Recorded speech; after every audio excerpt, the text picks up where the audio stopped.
In this lesson, I'm going to show you how to create animations that can be interacted with using buttons on the main timeline, and the animations are enclosed in MovieClips. So we can stop this animation, we can resume it, and I can change the rotation of each of the gears. So if the one on the left is turning counterclockwise, or have it turn clockwise. In the previous lesson, we looked at how to navigate the main timeline from within another movie clip.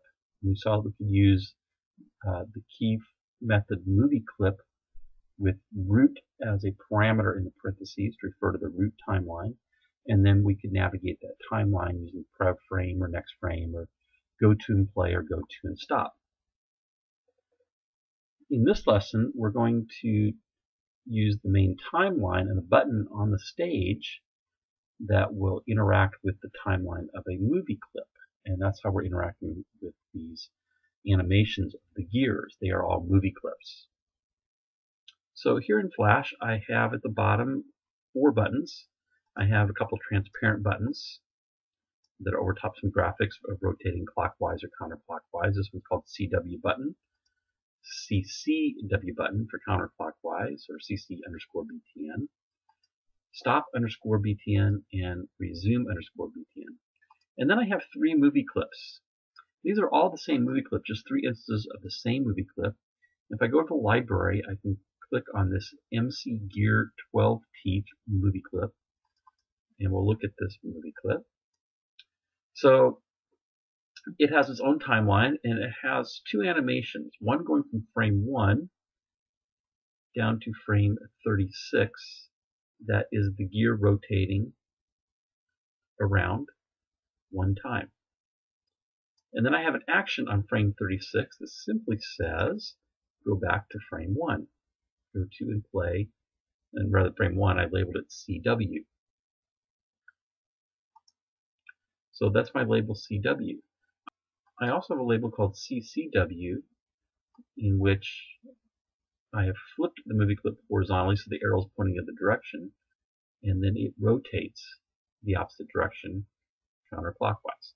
And when I get to the end of the sequence on the last frame, I have an action that says go to and play CCW. So basically I have 2 continuous loops. One that goes the first 36 frames, one that goes the last 36 frames. On scene 1 then, I have 3 instances of that movie clip, and this middle one I simply tinted in the properties just to make it a little bit distinct. It's going to turn the opposite direction of the other 2. And they each have names. So this first one is called Gear 1 _ MC, Gear 2 _ MC, and Gear 3 _ MC. Right now there's no code in my project. It's only 1 frame long on the scene. And if we were to play it,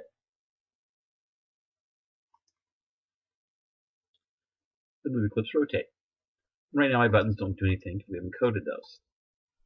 These movie clips, since they have their own timelines, are executing on their own on those timelines within this 1 frame stage.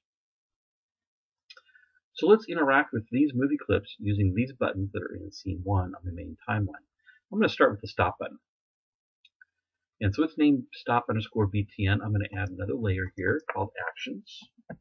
I'm going to lock that layer, and let's go to the actions. So we need to create an event listener, stop _BTN dot add event listener. We're going to use a mouse event of click. And I'll just call this stop animation. Or let's do stop gears. Stop gears. I'm going to write that function. Function stop gears. Respond to a mouse event. It's not going to return anything. Its return type is void. And I'm going to say gear 1 _ MC dot stop. And we'll do the same thing for all 3 gears.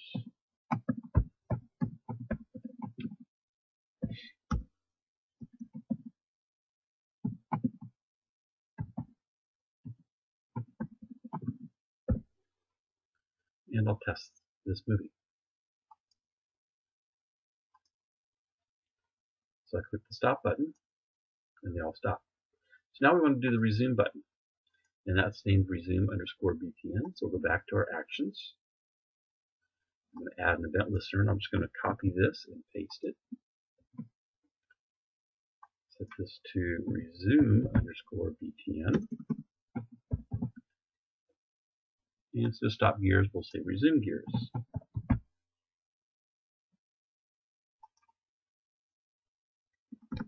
And then I'm going to copy this function, paste it in, resume gears. Instead of .stop, we're going to have this do .play.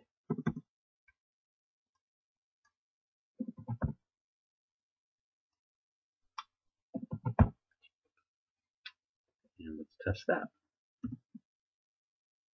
So we can stop, we can resume.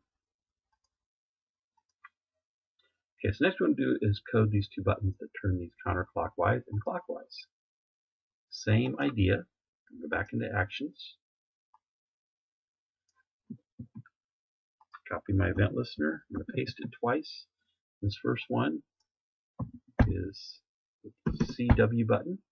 The second one's going to be CCW button. Clockwise, counterclockwise. I'll call my function goCW and goCCW. And once again, I'm just going to copy this function, paste. So goCW. And here we want to go to and play. And then with parentheses, I'm going to use my CW label.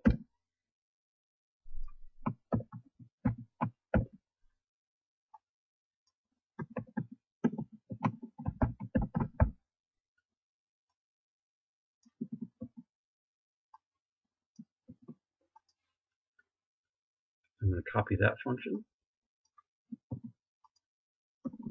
and paste. This will be goCCW.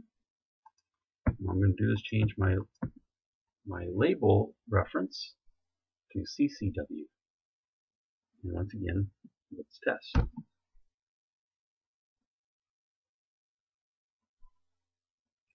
So it's turning clockwise right now. So if I say turn counterclockwise, it reverses, and turn clockwise, it goes back to turning clockwise. And if it's turning counterclockwise and I stop and I resume, it continues in that same direction.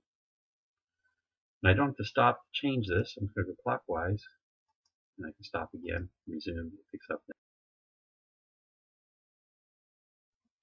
Here's another example of interacting with a movie clip using buttons on the timeline. I have 6 buttons. Each one is simply a square of color. If I click the green button, it changes my game piece to green, blue, yellow, brown, and gray. Let's look at how this was built. My game piece here is a movie clip. And I'm going to burrow down into this movie clip by double-clicking on it and look at its timeline. So it has 6 frames, and on each frame is the same movie clip, simply colored differently. And then each frame has a label: red, green, blue, yellow, gray, and so forth. And then my action for this movie clip is to simply stop on the first frame so it doesn't cycle through all the frames. Back in scene 1, we have these 6 different buttons. This one's named red_BTN, green_BTN, blue_BTN, and so forth. And then I have a dynamic text box here named mycolor_txt. Let's look at the code. So in scene 1, we have event listeners for each of those buttons: red, green, blue, yellow, brown, and gray. And they're calling a function, game piece red, game piece green, and so forth. And each one of these functions really is the same.